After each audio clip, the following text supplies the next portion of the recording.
Hai, gue Pita. Kali ini gue mau ngomong soal dark retirement. Masa pensiun itu adalah bom waktu yang suatu saat pasti akan meledak. Jadi itu sebabnya gue mau ngomong ini karena ya ini bagian dari usaha gue lah untuk mengangkat keprihatinan ini. Banyak orang menjelang masa pensiun atau ketika mereka sudah pensiun sama sekali tidak tahu bagaimana mereka bisa membayar kebutuhan mereka setelah pensiun. Gue akan meng-quote salah satu perusahaan investasi Manulife Investment Management.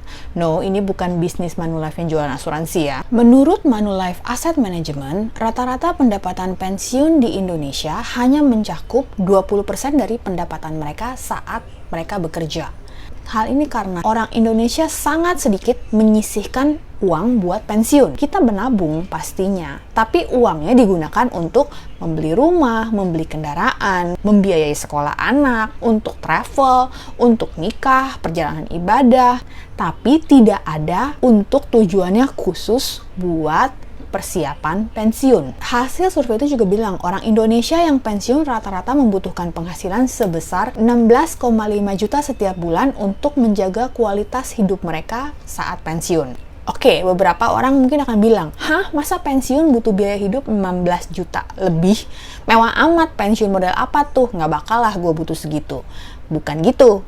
Ingat, angka 16 jutaan itu bukan buat angka sekarang, tapi buat masa pensiun 20 atau 30 tahun lagi. Dan menurut CNBC, karena kesenjangan antara penghasilan pensiunan dan kebutuhan hidup mereka, 7 dari 10 pensiunan tidak punya cukup persiapan keuangan, dan 9 dari 10 pensiunan tidak siap berhenti bekerja. Kondisi ini menyebabkan hampir semua pensiunan di Indonesia bertahan hidup dengan mengharapkan bantuan dari anak-anak atau generasi di bawah mereka. Kita sering lihat di kota-kota besar, sebuah rumah punya kamar 1 atau 2 dihuni oleh kakek, nenek, 1 atau 2 orang anak atau menantu yang sudah dewasa dan mungkin dengan 1 atau 2 orang cucu. Kenapa bisa terjadi? Rumahnya sederhana, kamarnya tidak banyak, tapi banyak orang tinggal di satu tempat tersebut. Kakek dan nenek tersebut tidak mampu untuk hidup sendiri karena dia tidak punya aset yang menghasilkan cash flow. Tapi dia punya aset yang tidak bergerak, yaitu rumahnya yang letaknya di tengah kota. Lokasinya di kota bagus, kemana-mana nggak jauh. Anak-anak mereka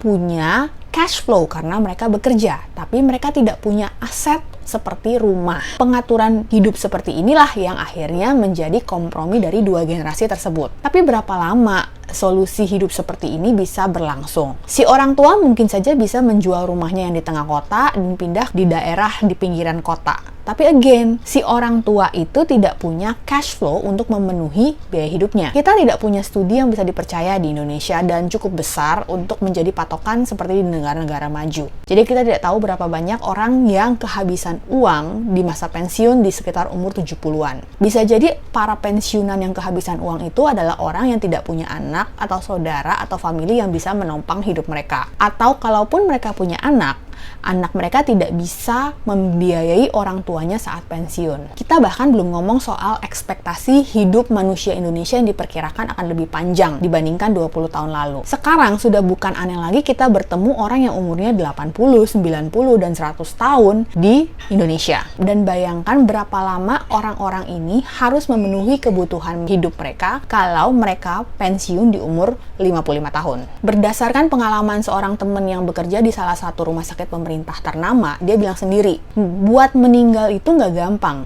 Dia melihat banyak orang yang selama bertahun-tahun harus duduk di kursi roda atau terbaring di ranjang sebelum menghembuskan nafas terakhir. Selama masa itu, keluarga orang tersebut harus mengeluarkan banyak biaya tidak hanya untuk pengobatan rumah sakit, tapi juga untuk perawat seandainya anak-anaknya harus bekerja dan tidak bisa menjadi caretaker. Mereka juga harus menyediakan fasilitas peralatan kesehatan di rumah, menemani regular check up ke dokter, and all those things take money. Dan kalau seseorang tidak punya persiapan secara khusus untuk menghadapinya, dia akan menghadapi masa penurunan kualitas hidup yang sangat lama dan sangat susah. Jadi, marilah kita waspada dengan bom waktu ini. Pastikan bahwa kita punya persiapan masa pensiun dan tidak kehabisan uang selama masa pensiun. Jika kita menyiapkan uang, pastikan bahwa uang yang kita siapkan setidaknya mencukupi sampai 1 hari setelah kita meninggal. krusial, yaitu untuk mengurus pemakaman kita. It's not about how much you make, it's about how you manage your money. Salam!